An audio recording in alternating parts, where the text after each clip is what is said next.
Luca Nation, episode 897 of Lucas Tigers and Bronze. Oh my. So we had last weekend in NFL, basketball, Durant injury. We could talk a little bit about that. First things first, just today, I'm back in Florida, so I went to the post office. And thank you to Fanatics. We got some Bowman Platinum Mega Boxes here. So how we're doing giveaways for the Hobby Awards, it's not going to go to the company that won the best auction out. It's going to go to the most thoughtful comment. One of the comments I chose was PK Cards, for example. Somebody who posted under the most educational podcast or person in the hobby and literally outlined 5 different episodes of Wax Museum podcast that he recommends for people to listen. The reason that we chose those as the winners, not the category winners, is because they add value. They help you guys say, oh, I didn't know who Wax Museum podcast was. Let me go and check it out. And let me go and check out this episode and this episode and this episode. So that's what our community is about. It's about, making it a little bit easier on the next guy or gal in the hobby. So we'll be contacting you guys. All you have to do is email me with your information. I'll have it shipped out. Second thing is PWCC Weekly Recap by Cajun, already live. You can watch it. It's all NBA. And we're going to do a PWCC premiere preview with him tomorrow. So stay tuned. And with that, further ado, all the announcements are done. Cage, welcome to the show, my friend. The Monday brain dump, man. I'm excited. I am excited. We can get into it as the dust settles a little bit. We're recording a little earlier. There'll be coaching carousels in the NFL, as often happens. You'd like to think, Lovie Smith probably knew he was on the way out, and that's why he went and won the game. I mean, just craziness, right? With that's the Houston. Stupidest thing I've ever seen in my life. Literally, easily, I've seen a lot of stupid stuff in sports. Easily the dumbest thing I've ever seen. That might have cost your franchise millions of dollars. They picked up 2 4th and 10s. I mean, it's crazy. It's amazing. Oh, that's amazing. I mean, I saw a great post, meme kind of post. It's like Davis Mills. For people that don't know, do you want to recap what happened? Yeah, I mean, the Texans went into the day with a lock on the number 1 pick in the NFL draft. All they had to do was lose, like they've been doing all year. The only team that could catch them for the number 1 pick would be the Bears. If the Bears lost and the Texans somehow managed to win, Texans came out like a house on fire, man, and they were winning, and then they were down by a touchdown at the end of the game. The Bears had already lost their game, and all the Texans had to do was stay losing. And, I mean, look, the 22 guys on either side, they play to win that day. Coach plays to win that day. You've heard that, you've heard it. But we talked about this happening, and I always bring up the example of the Jets, who beat the Colts in a meaningless game and wound up with the number 2 pick instead of the number 1 pick, and wound up with Zach Wilson, who probably won't be on the team next year, instead of Trevor Lawrence, who's now gearing up for a playoff game. Big difference. Yeah. Well, the guys play, but you can have some semblance of outcome by calling the plays. So, I mean, first and 10. Just crazy. 4th and 10, and then 4th and 20. But it's amazing. It's amazing. It was one of the weirdest games I've ever seen. And if even Davis Mills knew he was going to be back next year, right? Hypothetically, they decided he's their franchise quarterback. You still have the best asset in football. Yep. And then you go and you chuck it into the end zone. And then even adding to that, you go for 2 to win. It was literally costing the franchise millions of dollars. Shocking. What's funny about it is trade values, updates. I mean, that's the thing. Like, think about that the is Raiders. Money, though. Think of the Raiders are a 7th pick, and they have no quarterback. I mean, they're not Stidham. I mean, maybe they signed somebody, but maybe they think they're going to draft, Bryce Young, right? The kid from Alabama, the Heisman Trophy winner last year. Maybe the Raiders trade up from 7 to 1 and give up something significant for it, right? And you, as the Texans, just lost the ability. Now, the Bears will have the ability to do that because the Bears don't need a quarterback anyway, right? So they can still get a quality player at 7 or 5 or whoever else might want to trade to them and probably pick up another late 1st-round pick in doing so. So, yeah, I mean, come on now. It is Can we add insult to injury? You know how you just said 22 people, they're trying to win. Mm-hmm. The night before, with Tennessee's playoff hopes on the line, Josh Dobbs throws a 6-yard pass when it's 4th and 12. Yes. So your playoff hopes are on the line. You throw a 6-yard pass. Here, The complete opposite. Your first round pick is cake. It's toast. If you throw it into the end zone, you could throw a 5-6 yard pass. Game's over. You get tackled. You throw it into the end zone. Listen, we'll probably take the heat for this. If I'm Davis Mills, I'm trying to win also. You know what I mean? If I'm those guys out there, I'm trying to win too. But yeah, as a franchise, it's mind-boggling. I assume the Raiders would win this weekend also, because that's just what they do as well. But you annoyed me a little bit, though. I got to be honest. Why? You said Mike Tomlin never finished with a losing record, and you bet the Cleveland Browns. What's wrong with you? I thought they'd win by a field goal. Dude, yesterday, one of the worst beats I've ever seen. I picked the Jets. The Jets were getting 3.5 points in that game. Okay? I think it actually went to 4. When I did the pick in the Whatnot show, it was 3.5. That game was 6-6 the whole way.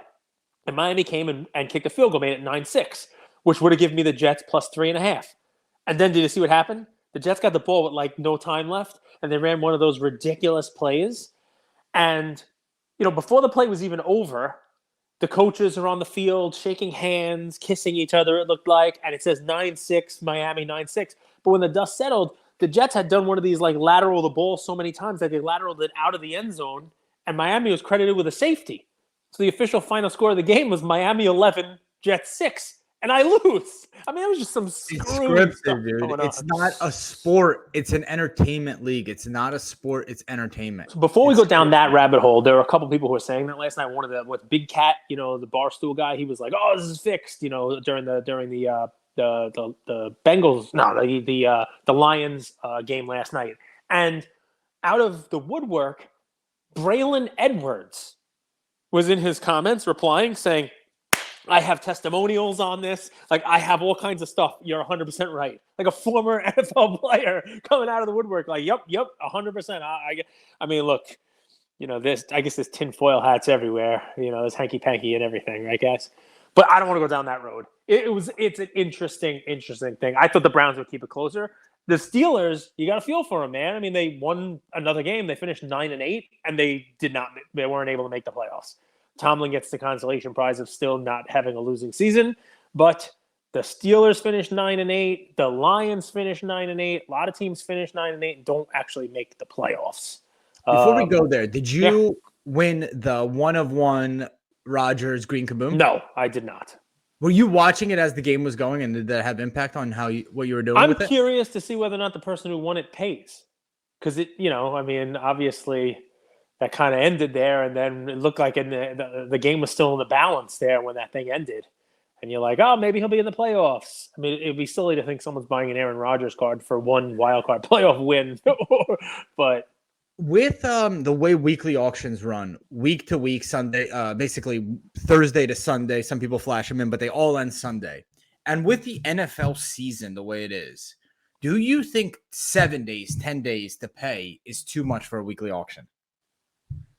For these modern cards specifically, and specifically with NFL? Yes. 100%. So let's talk about this, right? Now, there is a fine line that has to be walked, right? Because you have to obviously give people time to pay. You have to give people time to get their finances in line. You also probably have relationships with people. I've sold stuff with different auction houses where I wasn't paid for a while. And I said, okay, well, relist it. And they'll say, no, the person who bought it, we know who they are. We're just giving them a little extra time to pay. They're moving some stuff around. They're coming up with the money they want to pay. It's somebody who always pays. And I'm like, all right, whatever. If it's somebody who pays, go right ahead and do it, and, it'll give them extra time and the whole. So, I mean, it's no cookie cutter, right way of doing it. The thing that scares me a little bit is if you want to have like automatic payment, you know what I mean? Like, remember a star stock model for cards, like boom, you have to have money in your account, buy the stuff, or more importantly, an alt, right? To go with the alt. They went away with it, but I do believe part of the reason alt went away from that was because people weren't buying with alt. Like this is at least for the last couple of years, it is a sort of leveraged industry. People know that they can buy something, then rearrange that stuff. When does the buy? When do you consider it bought?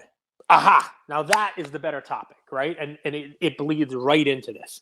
So I have a topic for you today, and I kind of teased it in my text to you this morning. And it's not a specific house that does it. It's not a specific auction place, eBay, you name it, the whole deal. It is the flip side to a lot of the the pumping and stuff we talked about, right? So when auctions are selling items, when auction houses are selling items, they want to market them, right? And sometimes you get caught up in that.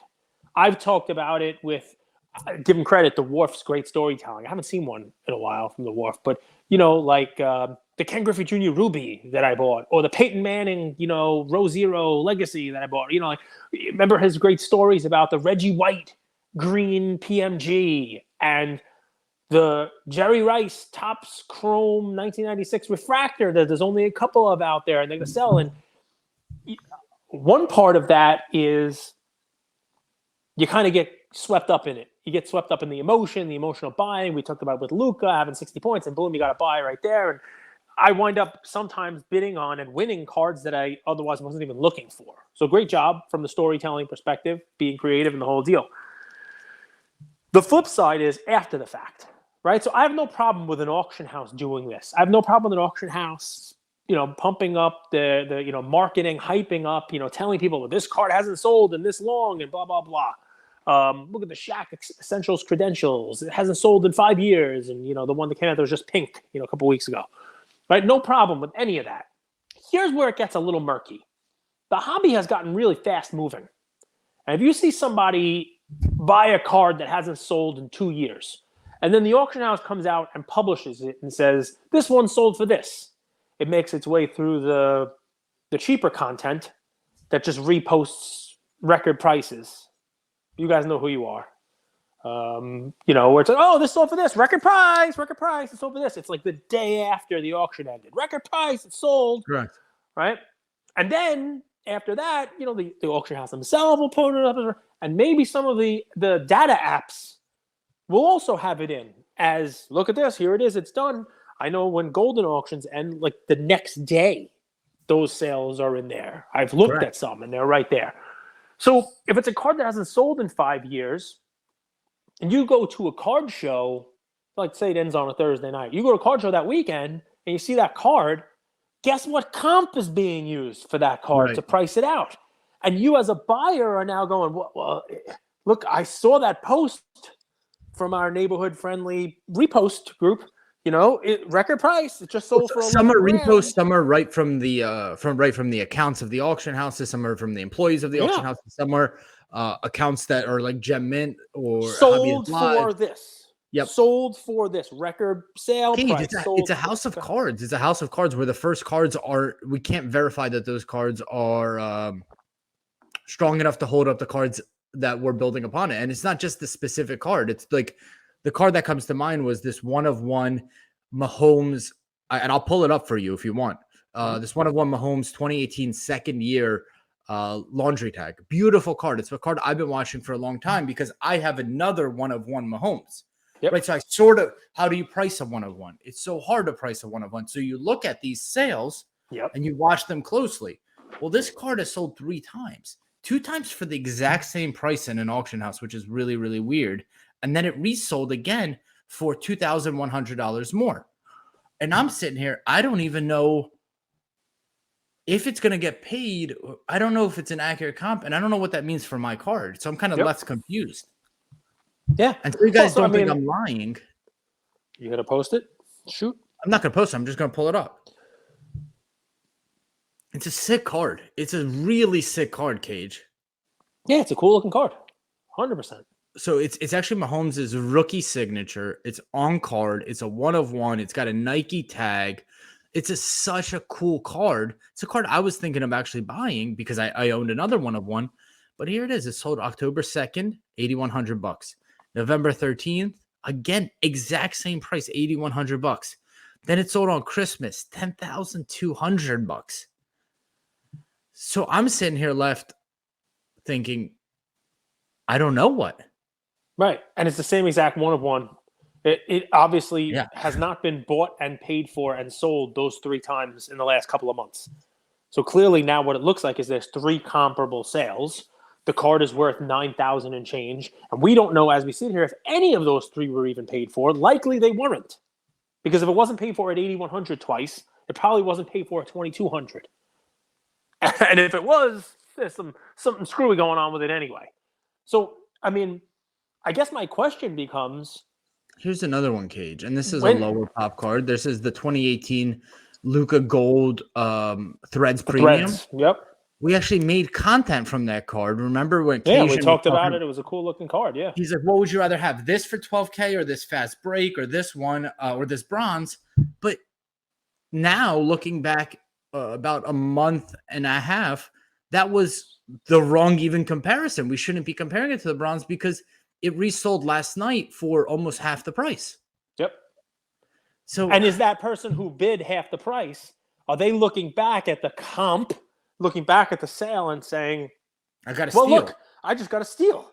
The last person who bought this paid double what I paid. I got a steal on this, right? So is the ask to data people, is the ask to the data folks to have some sort of a mark on it that says verified? I mean, I think it's supposed to already be there. Verified paid for? Do the auction houses have to be better about what they publish? Do they have to say, all right, guess what? This is something this is the sales price, not yet paid for. Can we have a specific one for when it is paid, when it's not paid? I mean, it's an interesting topic, and it's something that folks have brought up to me in my messages, definitely. So price is what you pay, value is what you get. We've talked about that, right? But like the prices got ahead of themselves over the last few years, and now they're coming back down, but we don't really know where the floor is. And a company that's got a bad rep, and I'm not going to use the company, but their system, it's that you never really hear of shill bidding on Whatnot.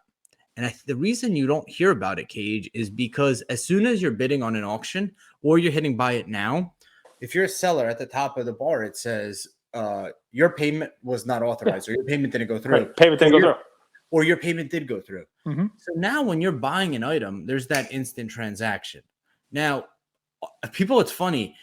A lot of the content creators and memes on Whatnot actually think that sellers sell for more than comps. But that's not the reality. Comps on Whatnot are significantly lower for a lot of cards, not for all cards. But you don't have the uncertainty of, is it a true comp? Because you know that was a transaction right then and there. What's scary with eBay, with auction houses, is you don't know what a true comp was. And I don't know how you fix that, because Card Ladder does the best they can to vet, but they can't possibly vet thousands and thousands and thousands of cards for true sales. Right. It's just not feasible, right? Yep. And I don't think it's in the auction house's best interest to disclose what percentage of their cards were. Well, let's talk about that. Is it? No, because what happens in a good market, it looks good, but in a bad market, they'll be like, well, 15% of our cards were unpaid for. And people will. But then you don't announce it. Then in a month, the same cards are back up for sale, and then it looks like you're hiding it. Right? Isn't it better? I mean, I don't know the answer to this. I don't know damned the if you answer. do, damned if you don't. Can't you say this is what it's sold for, and then also follow up okay, we have a rule that you have to pay within a week or within 10 days or whatever it is, and then 10 days later, okay, it's paid for?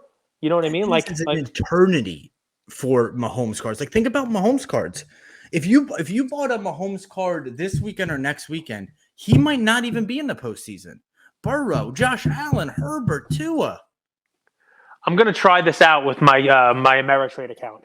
Go ahead. It won't work. Amazon has earnings next week, and the spread's 10%. So if they really do good on the earnings, the stock's gonna go up 10% right then and there. If they do bad, it's gonna go down 10% right then and there. I'm just gonna put a couple million in, and if it does well, I'm gonna make some money, and if it does bad, I'm just gonna not pay for the stock, and then they'll have to relist it at a lower price. It doesn't work. It doesn't work. You can't. As a buyer, it erodes confidence. It definitely erodes confidence, because once you see it a few times, even if you think you're getting a 50% off discount, you still are kind of going in and being like, am I? Or is it a snake oil salesman when you walk in a store and say, this is $1,000, but I'll cut it down to 500, but his cost basis is $5? I mean, it is an interesting conversation, right? Because it gets into a lot of stuff. The responsibility of the people who are selling. Do they have a responsibility at all to go beyond just telling you this is what it sold for?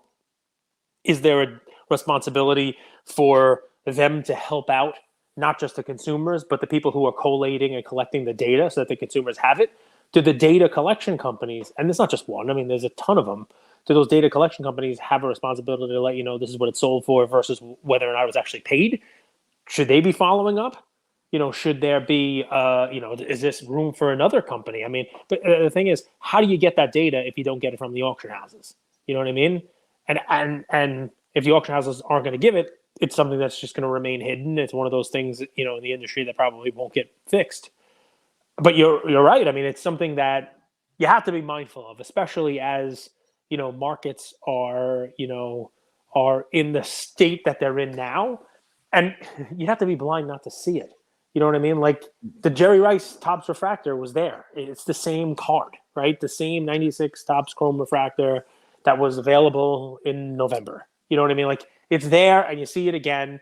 And what I want to bring attention to it is if it's your first time looking at that card, you turn around and say, oh, wow, it's a similar card sold in, a similar card didn't sell in November for twice what you're going to pay. The same card sold but didn't sell because it wasn't paid for.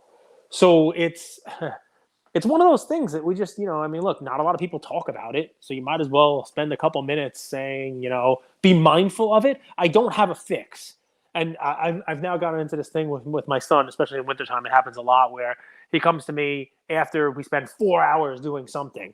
And it's been 30 seconds where his brain hasn't had instant stimulus. And he's like, Daddy, I'm bored. And I'm like, well, what do we follow that up with? And the rule is he can't just tell me he's bored. He has to tell me what he wants to do to avoid boredom. I want the biggest Lego set in the world. Whatever it may be. Don't just come to me with a problem. Come to me with a solution. And unfortunately, guys, today I'm just coming with a problem. The problem is there's a big difference between sold and paid. And I don't know the fix for that problem. And I'd love to hear your ideas. I'd love to hear, the comments, what your thoughts are on it. Whose responsibility is it? Is it anyone's responsibility? Or is it just something that we have to be mindful of? Shoot. Shill bidding is when someone bids on an item to artificially increase its price, desirability, or search standing. So is this... Shill bidding is intentionally fake bidding by a seller on his or her auction to inflate the final price. So is this shill bidding or is this unpaid items? Or are they the exact same thing? It depends. We've talked about that. I think shill bidding is intent at the time you place the bid. If you don't intend to actually consummate that deal, then I think you're shilling the price up for the purpose of having a fake comp. I think you could also have unpaid items that were not shilled at the time. Your Mahomes is a perfect example. You know what I mean? Let's say you buy Mahomes a Thursday before the AFC Championship game. Your intent is possibly to pay for it if he wins. You know what I mean? And that's in and of itself sort of one of the intricacies of the hobby and cards that you don't have in any other assets. You buy a Rolex on a Thursday. It's not like that Rolex is going to be worth more or less on Sunday because of something that happens on a football field. Wine, same kind of thing. This is different. We draw parallels to other industries. This is one that's so unique to us. Here's another one. Could you also be bidding on an item? Let's use Mahomes.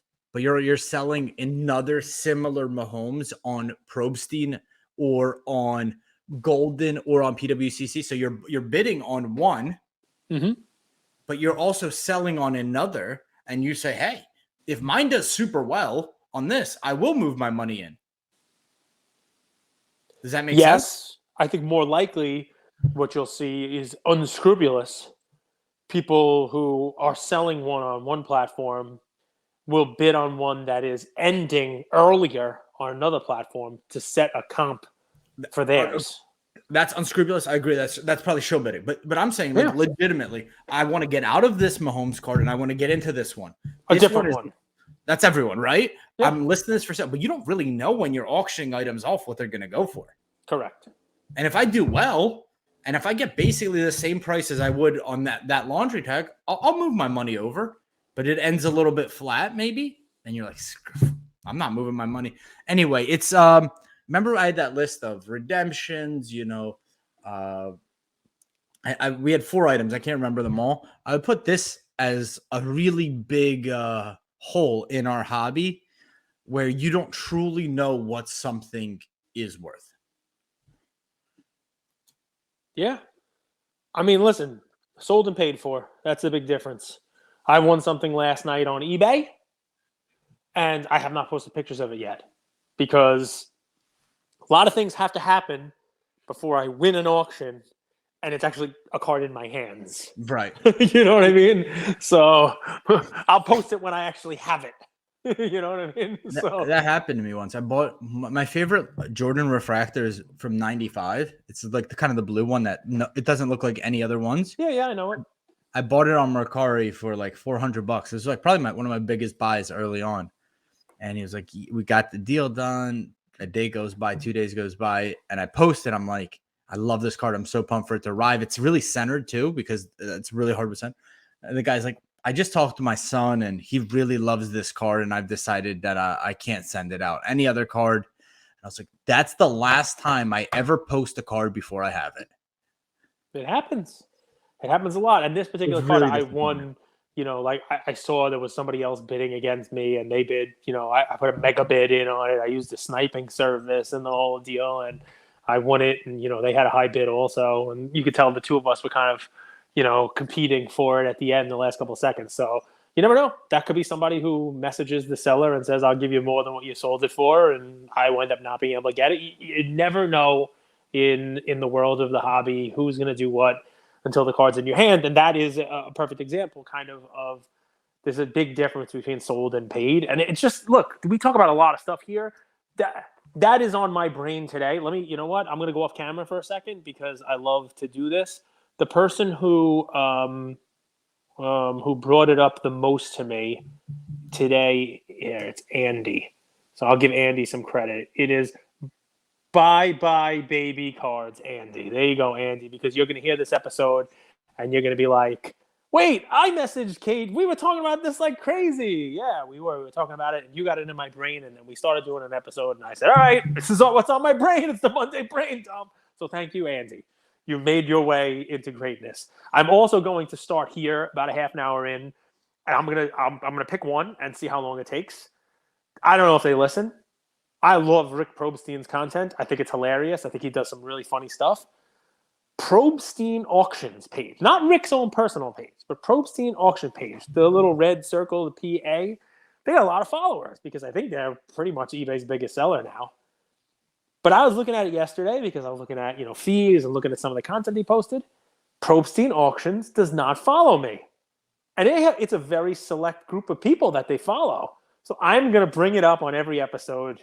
And if you guys, you know, if you deal with Probstein Auctions, you know, and you're a big wig there, message them and say, by the way, Cage is going to mention you and call you out every episode until you follow him. And when they do follow, I'm going to find another account and I'm going to call you out.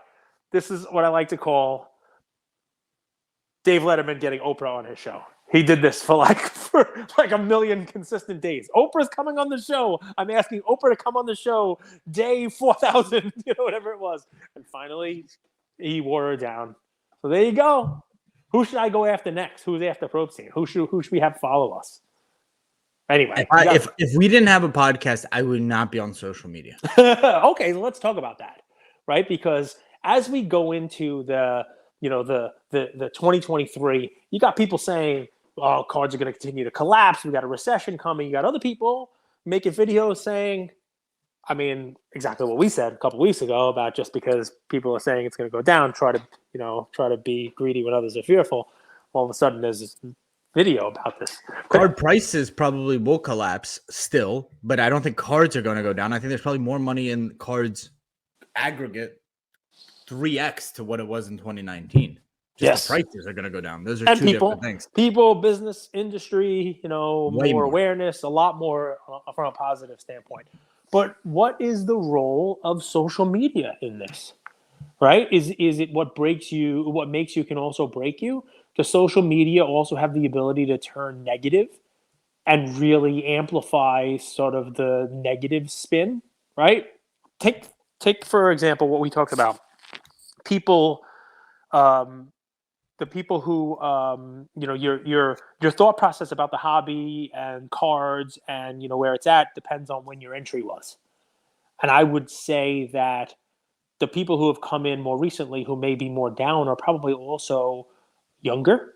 They're probably also more social media savvy, more on social media rather than the people who were in the hobby in 2010, in the 90s, the people who had a bunch of cards already built up, the people who owned their LeBrons, the people who were on eBay in the 90s, like myself, who didn't have social media. I didn't have Instagram before 2019. You know what I mean?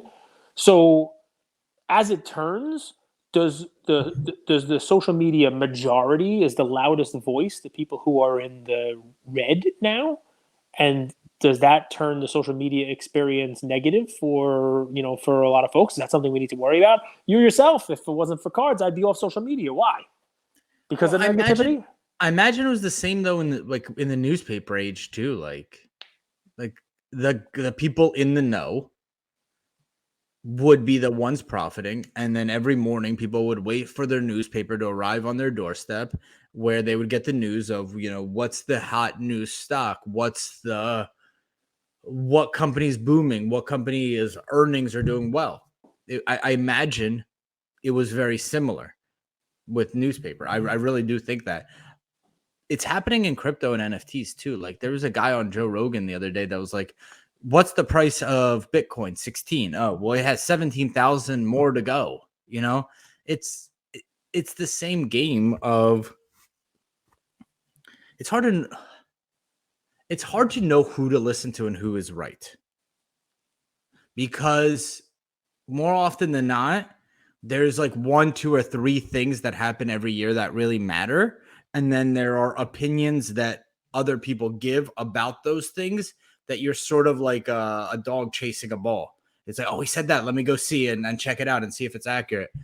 I don't know if that's a good way to explain it. That's just the way that I see it because I'm still trying to process it myself and what the role of social media is and how it impacts. I think social media is just communication, right? It's just communication, isn't it not? Is it not? It's similar to TV, radio, newspaper. It's just more in your face and more 24/7 than it's ever been. Yeah. I mean, I think the ability to instantly comment on anything for anyone is the big difference. Right? In the newspaper age, you got the newspaper, somebody wrote an article, they had the platform, and if you disagreed with them, you were yelling into your Cheerios. You might have been yelling at your dog or your wife or your brother.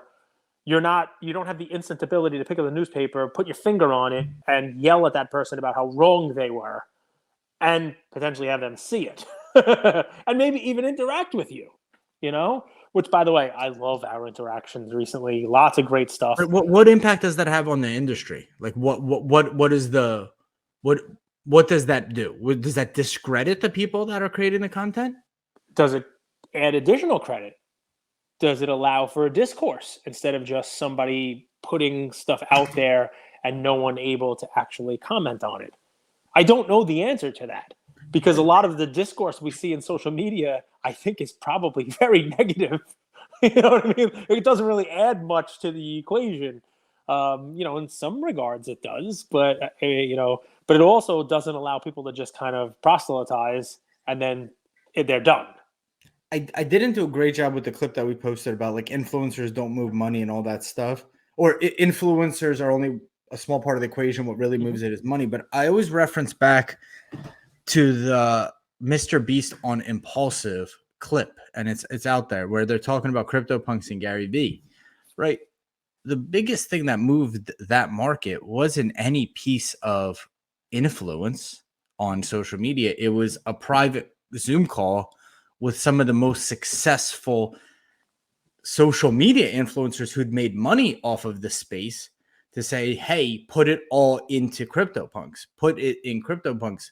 So what moved that market wasn't anything public. It was a private Zoom call with 30 heavy hitters to say, this is the next market we're going after.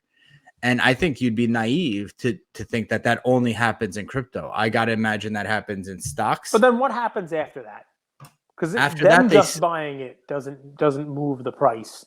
Well, buying it moves the price it moves the price, but it doesn't move it enough. No, but they couldn't do anything with it unless people follow them. I mean, that's hence the influence part. Because then what happens is they're buying it. Other people see they're buying it. They get in. It continues to raise the price to a point where they can now sell it higher. That's the point. That's the point that's missing there. Right. They just can't buy it and say, "Oh, we're buying it." Like the next step is, but that's a human nature thing, right? And that's something that I guess is fun to talk about. I mean, look, Gary Vee. It's impossible to be blind to what he does on social media. I see it all the time. Quotes on LinkedIn about make sure you build up your bench if you have a business, right? To let's talk about your actually good advice. Of course it is. I mean, that's one I talked to you before right? he even put that quote up there. I was like, Cage, I go to sleep. I always worry that if something happens to our team, do we have someone to fill in? So that was. But you know what I always tell you, right? You need to have a business before you build up a bench for your business. Yeah. So let's not get that. Let's not get that. But on the other side of the equation, he's talking about these iconic VeeFriends too, and then look at the floor, look at this, and we haven't seen that in a year and a half. And all of a sudden, though, the floor goes from 0.5 to 0.7 to 0.8 to 0.9 to 1 ETH, and you're like, what the hell is going on here? And it's amazing because it is a human nature thing. You know, people have that FOMO, the fear of missing out, and they see this, and it's almost like this like groupthink type of thing. And we saw it in the hobby. We did. I'm okay with pumping something that it's your own IP. Like, I think there would be something wrong if you didn't sell. I have no problem with that. No problem. Right? Because this is my second project. Part of it is the key, right? His pump alone isn't going to do anything unless people in their brain and then with their fingers act on it. You know what I mean? And I think a lot of people did that in the hobby. You know what I mean? A lot of people did in the hobby. It's like, all right, well, let's go. Luka Silver. Got to get the Luka Silver. Got to get the Luka Silver. Got to buy that Luka base. Got to get that, Hoops premium stock. I feel like, let's go. And I mean, myself included. I mean, there are so many cards where it's like, all right, this is running. Look at the price. Look at the price. And what's amazing is all of the things we're talking about, from influencers, people talking about it, to sales that might not have actually been paid for, to all of this crazy stuff. I got to tell you, my last couple of buys, I purchased thinking I may never sell this thing. Like my hobby, trajectory now of what I'm buying. I should just go run. It's like 10 feet away from me. I should go run and show you guys the last card that I bought. Like, I almost anticipate that if I have to sell it, no one else is going to pay what I just paid for this card, because I'm the one who really wants it. You know what I mean? Like, that has been where my hobby journey has gone. And, we talked about this, hey, the sales price and this. And your story was great because I'm sure it hits 95% of our audience. I was looking at this Mahomes. And is it a good price for this Mahomes? Why? Because I have my own. And because I like this one. Now, let's peel the layers of that. Number one, you have your own. You want to gauge it. Why? Because you paid an amount for your card. You want to know what it's worth because it's a one-on-one. And how much can you get for it? Because you're evaluating as Mahomes is playing, what should I sell it for? Should I sell? When? Should I get this other one? What's it worth? What's it worth? So I just bought a Corey Feldman autograph. Do you know who that is? No.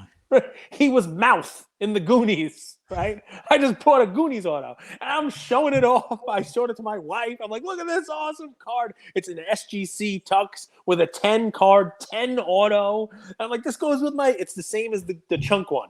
Well, my chunk isn't graded. This is actually already graded. You don't care what that's worth. And it's priceless to me. Like, right. I'm like, this is amazing. I love this card, but I don't care if the next one is sold or paid for, or if the next one is ever bought. And that, to me, is a fun little pivot. Now, look, obviously, I'm still looking for cards that I can buy low and sell high, right? I mean, does it make me a flipper, an investor, a dealer? Are you? I have no idea. What's the last card you bought that you want to sell? All... What's the last card you bought low and the one that sell high? The LeBron Refractor? I would say when I started getting into Tim Duncan cards, right? And I bought the Tim Duncan Skybox Ruby that I thought was a low price for the card. I like the 2012 Prism Gold that I bought for him and think that because I like him and I like the set, that if I go through I'm going to try to buy one card of every one of the top 75 NBA players. I think that one is one that I would keep. But the Skybox Rubies I bought, I think, at a good enough price where when I bought it, I thought to myself, I could probably find the Duncan buyer down the road for this that will be willing to pay more than what I paid. So not that week. The Pele 5 is a card I felt like that for. The Mahomes 1/1, I didn't feel that for. And what was different about the Pele was I took in comps and looked at how the population has grown and all that, but I just said, what is the price point that I would pay for this? Forget everything else. Like, what is this actually worth? Right? Not what is this worth based on the last sale? What is this actually worth? But how do you make that decision? What is it actually here's worth? How I did. This is a rookie card. Which is what everybody wants. We could talk a little bit about how non-rookies are getting decimated right now. There's a rookie card of somebody who has an established repertoire or established career, whatever you want to say. And it's as high a grade as you'll see come up. This is one of the best copies you'll see. Okay. So because of that, you know how much it's worth. I know how much I'm willing to pay. I know how much it's worth to me. Very different. And that's fine. Not what it's worth to the market. I know what it's worth to me. So the difficult part is that's the card you held out as one you think you're buying low and that you can sell. I'm happy with my entry on it. I'm happy with my entry price on it. I would be fine just holding that card for a long time. There we go. Because it's a good entry price too. So I wouldn't be happy if I paid 4x and I was kind of like caught up in the hype and in the FOMO. I wouldn't feel the same about that exact same card. I mean, it also has to feel good that I own the same card in a lower grade and pay twice as much. It makes you feel. When you said that, it did nothing for me. Nothing for me. But I mean, just as far as the data point, it should do something for you. What actually did more for me was looking at all the previous sales, looking at the eye appeal, using the really nice images that PWCC has, inspecting and being like, okay, I like my price point here. I like the copy I'm getting. I like the research I did. Okay, I know this set. I know this card. I know others could come up. I just knew the market a little bit better. It doesn't have a set. It's the Gazzetta with all of the. So I know that more. I know, right. But I know more that could come up to the market. So I know there could be a 5, a 6, a 7, maybe an 8. I was okay with that. Right. Okay. I know that card. I mean, I made the mistake of trying to buy early, thinking there weren't going to be more of them, and that was my mistake. You bought yours a year after I bought mine. But couldn't you also say that you didn't know that card then? Maybe you know the mantle market. I didn't know anything. I didn't know anything about the card. I knew nothing about the card. What makes the modern and ultra modern market really hard for me is it's hard to know. There's so much noise in it. Like the Pele market and some other vintage markets, when we say get into vintage, I think that there's less noise. Less collectors too. In vintage? In soccer. In the Pele market, I mean, look, there's a reason why. You could say there's less collectors in hockey, but Gretzky, Bobby Orr always get their love. There's one Gretzky rookie. Maybe two if you count the one Gretzky rookie. So what's the one Pele rookie? Do you think that there has to be one Pele rookie? I think it makes the water muddier, sure. So fine, but here's how I played it. I was like, okay, why don't I have one of each of them? That's a great answer. And then I'll have a mutual fund of Pele, and maybe some will outperform. But all I have with having one of each is you don't know when you're buying them whether or not that's the one that week to have, and the price goes down, and the price goes up. It's an interesting thing. I like my price, and I'm okay with having a few of one of each or two of each or whatever. And then some will outperform, some won't. But I know the downside is minimal. And I know if one outperforms, let's say 70%, the other goes 30%, the other stays flat, I'm still fine because if you put them in a pool, that portfolio does well. Okay. Does that make sense? Of course, it makes total sense. I'm fearful of certain categories where the trading cards, I mean, if you can call them trading cards, don't have a real track record on it. Vintage is vintage because people know, for 50 years, this was that person's card. The Pele market reminds me a lot of nobody really collected Muhammad Ali's rookie card. There are very few people who collected Muhammad Ali's rookie card. And it reminds me of the same thing, a clear-cut GOAT, clear-cut the best one that's out there, the person you want to collect. And I mean, I remember the whole sport is gone. Boxing today is nothing like boxing. Even if you take that out, Muhammad Soccer's Ali, the number one sport in the world, dude. It's not the number one collecting sport in the world. Let's not talk about boxing versus soccer. How about Muhammad Ali's greatness versus Pele's? Is that a better example? The fact that the influence he had on society, the influence he had on the country, the influence he had on the sport, the influence he still has on some of the greats of the game today, who would say that he shaped their journey in sport more than anybody else. Forget about boxing for a second, because everything is cyclical, man. Everything is cyclical. In the 80s, boxing was huge. You just need one person. You just need one name. And if it turns out that when Ronaldo and Messi retire, Mbappe and Haaland don't turn out to be the guys who can carry their jock straps, well, then guess what? Soccer may turn down. And if all of a sudden we get some great talented boxers who are exciting, that sport can rotate back up too. We have a recency bias, but I don't even want to get into that with sports you. I can't think of an idea, or a reason, but team sports feel different to me. I can't think of a reason, but they just feel different. Sure. I'm fine with that. But the point is, sports rotate. Team sports, individual, like everything rotates, right? Yes. I mean, baseball had its heyday, and now basketball and maybe football will. I saw my wife sent me a stat today that the 100 most watched television broadcasts this year, something like 60 something of them were football games, including, I think number 22 was that ridiculous Denver versus the Rams game on Christmas Day. That was like the worst football game you could ever watch. It was still in the top, 30 shows of television broadcasts of the year. So football's, I mean, it's great. It's spectacular. The point I'm trying to make is Ali, Pele, similar time period, by the way, 60s.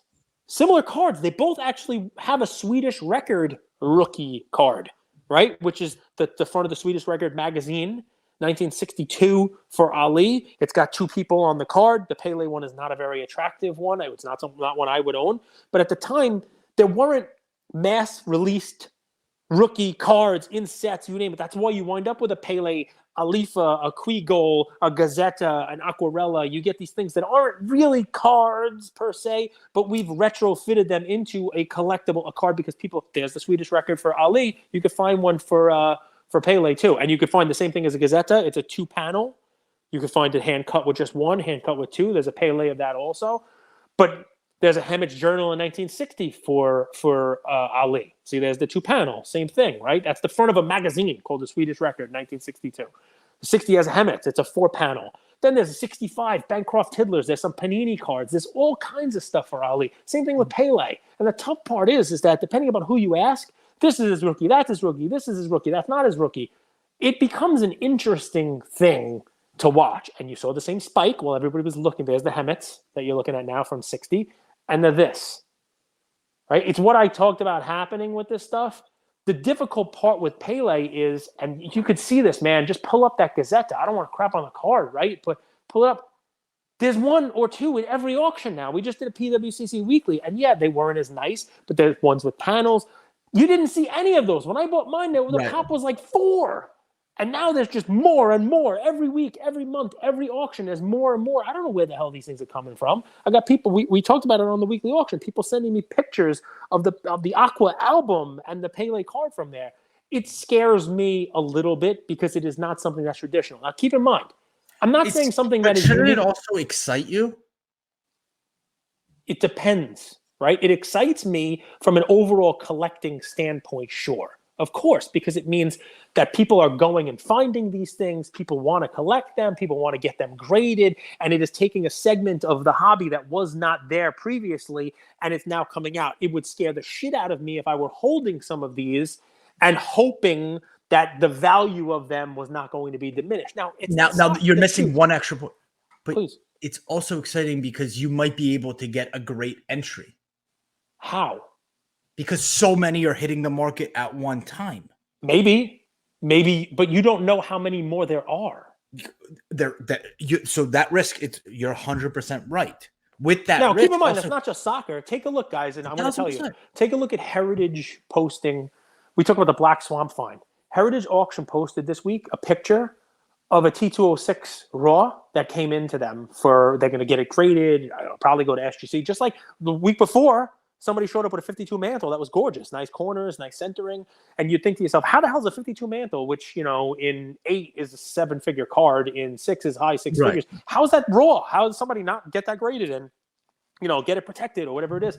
They're still out there in the wild. Take a look at the one they posted this week in the T206s. Not only there's Eddie Plank, your favorite yoga guy, who we make fun of, which is a huge card. It's not in great condition.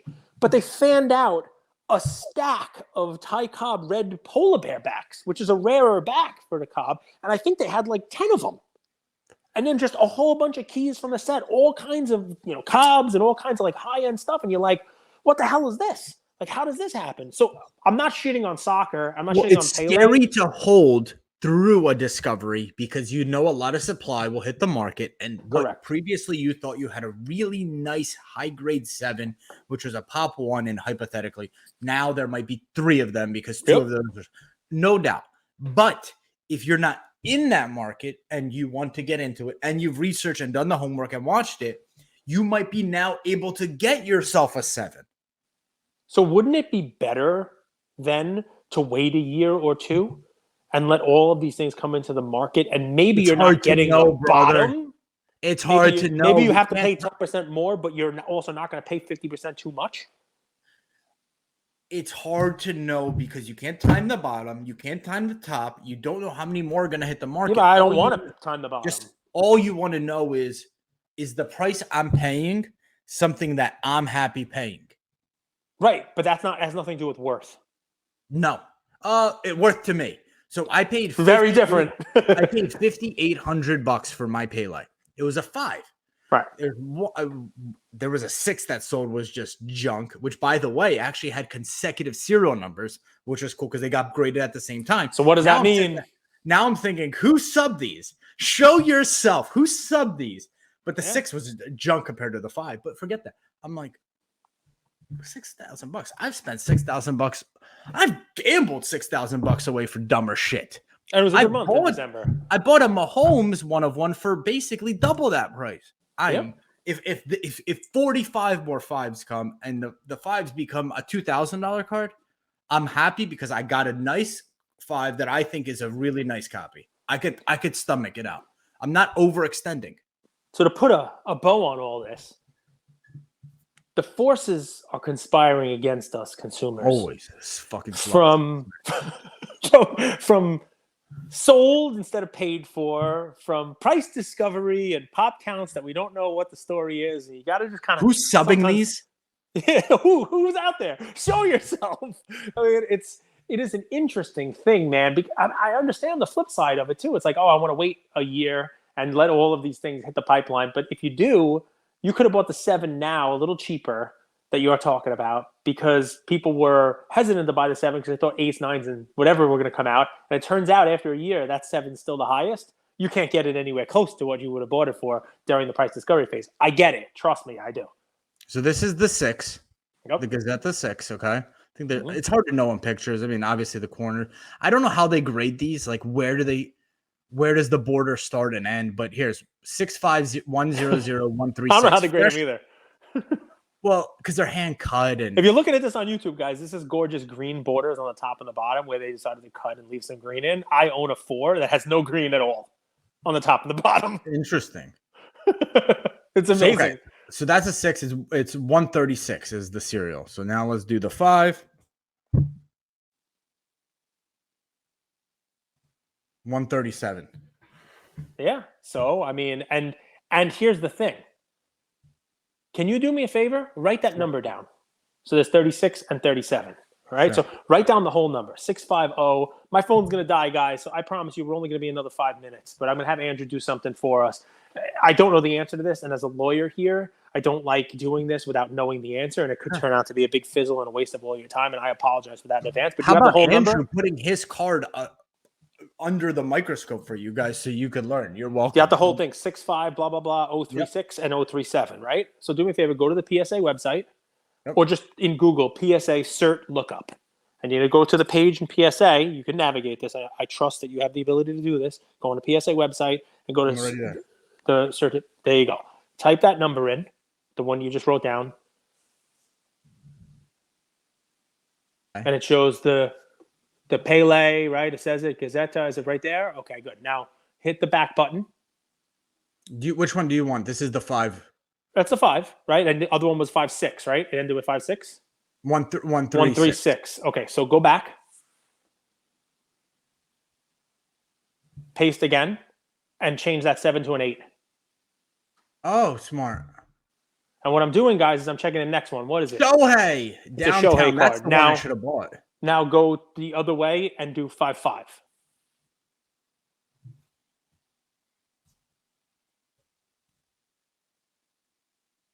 Ronaldo. Ronaldo.